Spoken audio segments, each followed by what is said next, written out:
Good afternoon, everyone. I am Juvelin Donoso, and I will be the first reporter for today's session. But before we start our official discussion, I would like to ask everyone if they are okay. So, we experienced earthquake last Friday and Saturday, so I hope everyone is okay mentally, emotionally, and physically. So I am praying for everyone for healing and safety. So now let us start our discussion and let us begin with a prayer. Dear Lord, we thank you for giving us grace. We are praying for everyone's safety and healing to those who got traumatized with the earthquake last Friday and Saturday. As we begin our discussion for today, we are asking for knowledge and wisdom to every word and topic that will be discussed. Apart from you, we are nothing, and this we pray. Amen. So, are you ready to listen? Settle down and fasten your seatbelts, for we are going to learn a new lesson. Our lesson is all about the cognitive development and its pedagogical implications. At the end of the report, we will be able to develop teaching strategies that promote cognition. So now, let me discuss to you what is pre-operational thinkers. So pre-operational thinkers are in John Piaget's pre-operational stage of cognitive development, which typically occurs between the age of 2 to 7. During this stage, children are developing their ability to use symbols, language, and imagination, but they still have limitation in logical thinking. This age bracket, they are in the kindergarten to grade 2. So we have here the key features of pre-operational thinkers. First is the egocentrism.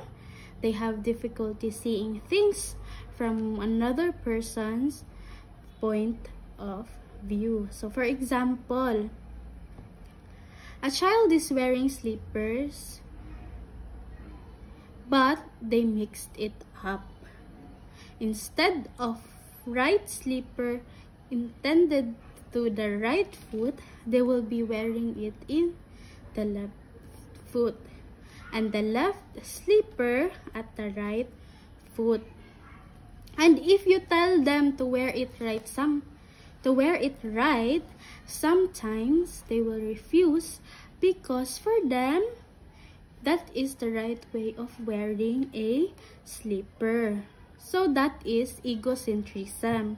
And another example is a 4-year-old child is on a video call with their grandma. They hold up their favorite toy to the screen and say, "Look, grandma," but they hold the toy facing themselves, not the camera. They assume grandma can see what they see. So that is also egocentrism. So the second one we have here, centration. So centration, they focused on the one aspect of a situation and ignore others. So we have here an example. A child is shown 2 glasses of juice. One is short and wide, the other is tall and thin. Both glasses have the same amount of juice poured in front of the child. But the child insists that the tall, thin glass has more juice simply because it's taller. And the other example is the child is given 2 equal rows of 5 coins. The first row has coins close together.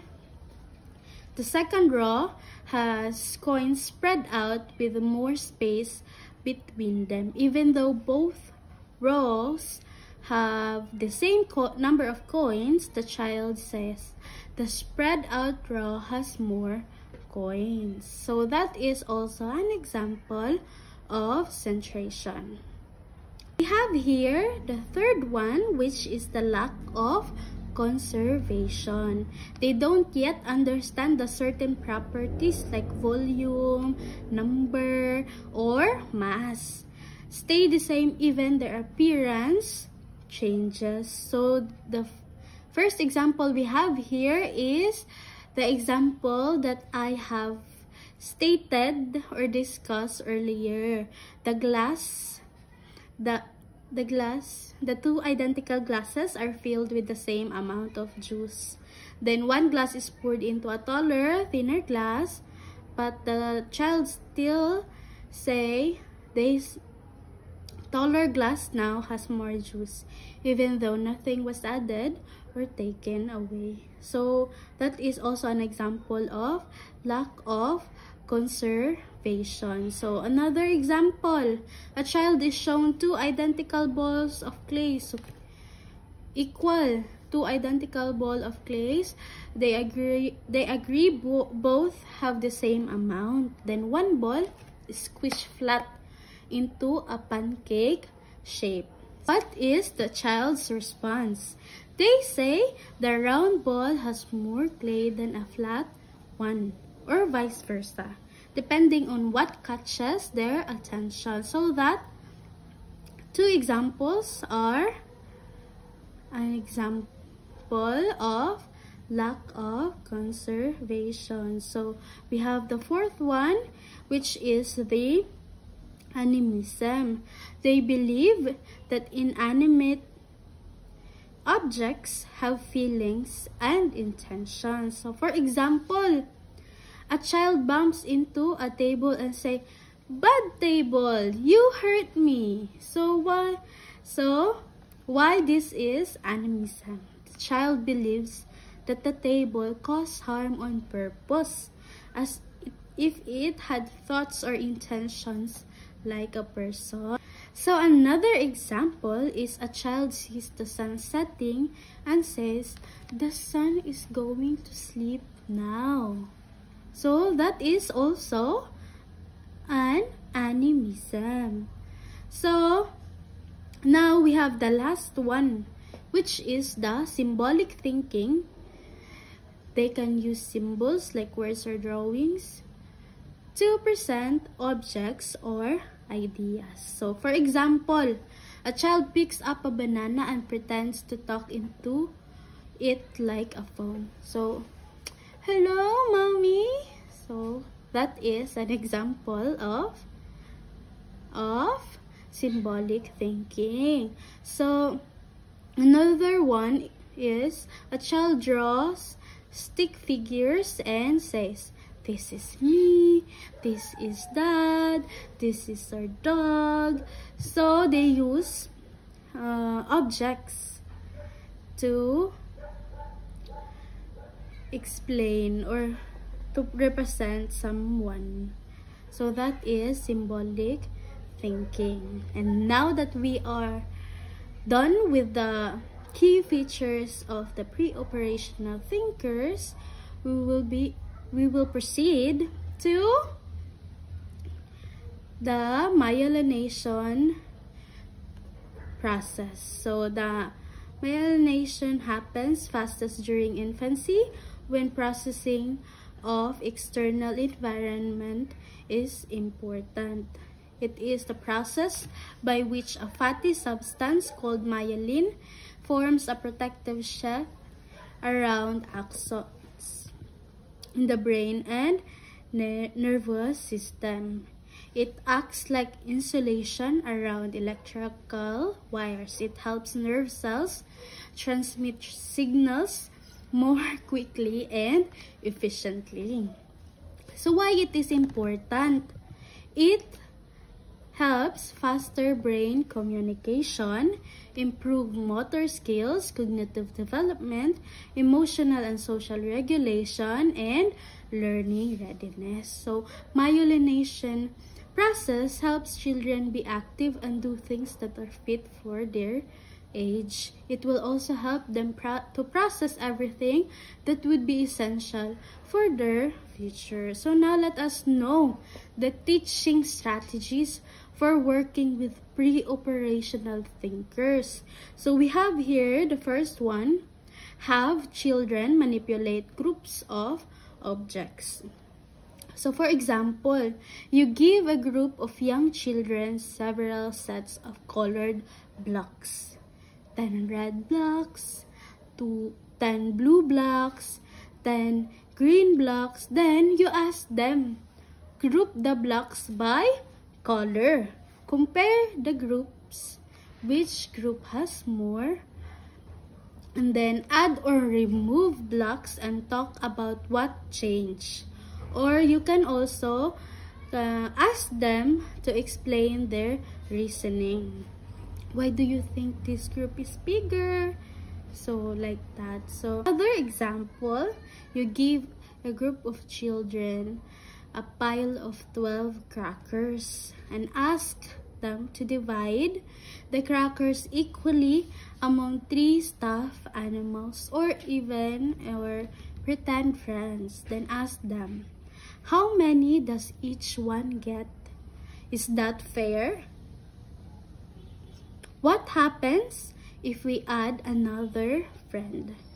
So that is the activities you can give or you can give to the children, so to fit the number one, have children manipulate groups of objects. So we have here the letter B. Involve children in social interactions to reduce egocentrism. You let the learners engage with other learners so that they will be able to enhance their way of thinking. Or in short, you let them have a group activity. Any group activity that will let them create a conversation with the other learner. By social interactions, it will also help them to develop their cognition. So, letter C is ask children to make comparisons. This might involve such as concepts as bigger, taller, wider, heavier, and longer. Asking children to make comparisons help them think more deeply, use precise language, build logical reasoning, understanding relationships and patterns, prepared for success in math and literacy. By asking the children to make comparison, it will help them to think deeply.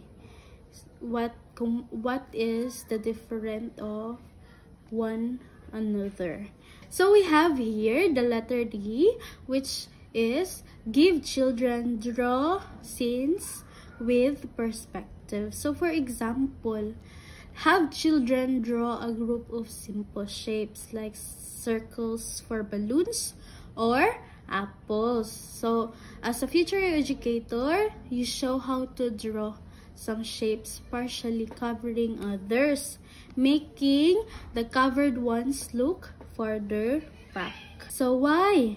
Overlapping is a simple way to show depth.